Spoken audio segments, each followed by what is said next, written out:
You're not a champion unless you're consistent. No way. No matter what the press says or anyone says. You've got champion potential, but the true champion's on the job, you know, 9 times out of 10. While Richmond, Carlton and Hawthorn were the driving forces of the 70s, the biggest recruiting coup of all was pulled off by the league's lowliest club.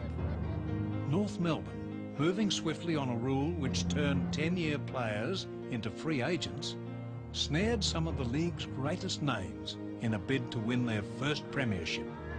And, you know, the much talked about 10-year rule, which North Melbourne benefited from. North Melbourne voted against that. But as soon as they could see they weren't going to, their view wasn't going to prevail, within, I think, 48 hours they'd interviewed the 22 of them. Now, that is class. The rule survived just a few months of 1973, just long enough for North to entice Essendon's Barry Davis, South's John Rantow, and Geelong's Burley Doug Wade. They were finally won over with $10,000 each, cash. A brown paper parcel tied very tightly with string, and when it opened, it sort of flashed across the table. Red notes, they were. Money. And in the wad was $10,000, which I didn't know at the time, but it was the biggest amount of money I'd ever seen in my life.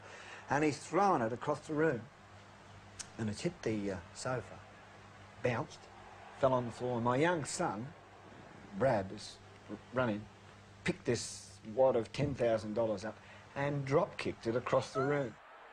Led by former captain Alan Aylett, manager Ron Joseph, and marketing whiz Barry Cheatley, the only club without a flag came out fighting, luring Ron Barassi to his 3rd league club. Oh, boys. Well, I know for a fact that, you know, several of the committee, I wouldn't know whether it was just 2 or 3 or 7 or 8, I would tend to think it was the latter, put the houses on the line. And I think we may become a bit like modern society, a bit bloody soft and spoiled. Get a little bit of dirt on your hands. Come on, come on. Come on, move around. Come on, come on. I'll say one thing to you, young blokes. You may be green, but as long as you're not yellow, that's what I'm interested in. Come on, Mel, come on, Mel.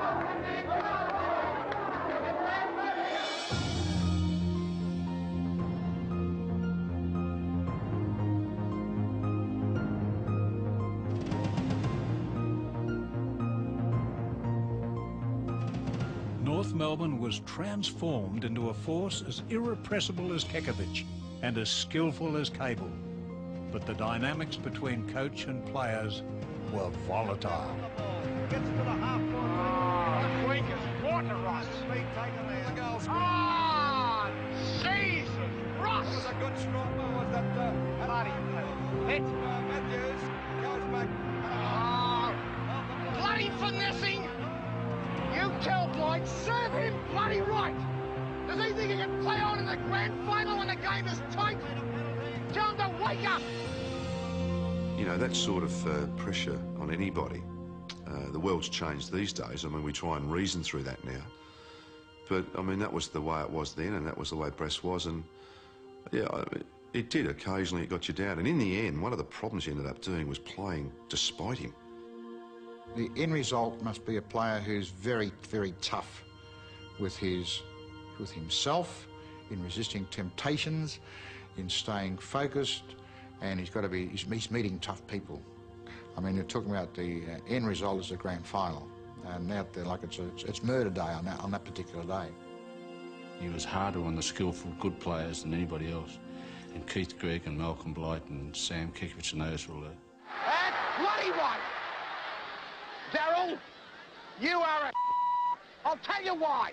He didn't have a thick skin, you were in a bit of strife. If you were a very sensitive person, he used to get the inner man and rip your guts around a bit every now and then. Keith, you've done the typical bloody thing. The ball's gone over. You could have run and intercepted that first goal, or second goal, what it was, and you probably don't even know what I'm talking about, do you? He didn't waste a lot of time on place that couldn't play, but he certainly put tremendous demands on people he thought had ability, and he'd shake, rattle and roll that any way he could to get it out. I enjoyed Brass. I think he's the most honest bloke I've ever met in my life. Brass will never tell you a lie. Chance here for Burns. He's going to be tackled by Wells. A long hand pass to Arnold Briders. Briders steadies. He shoots at the big ones.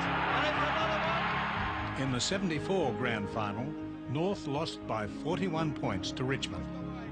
But in 75, they were psyched to avenge. Oh, they're sprinting away. The crowd was enormous. I mean, I've played in quite a few grand finals, but I don't think I can remember hearing so much support to one side in a grand final as there was in that last quarter.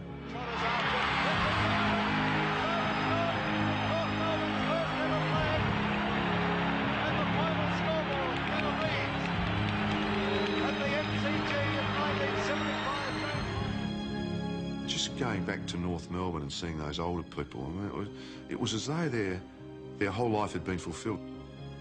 It was everything that I dreamed of. And let's face it, I never ever thought that I'd ever get there.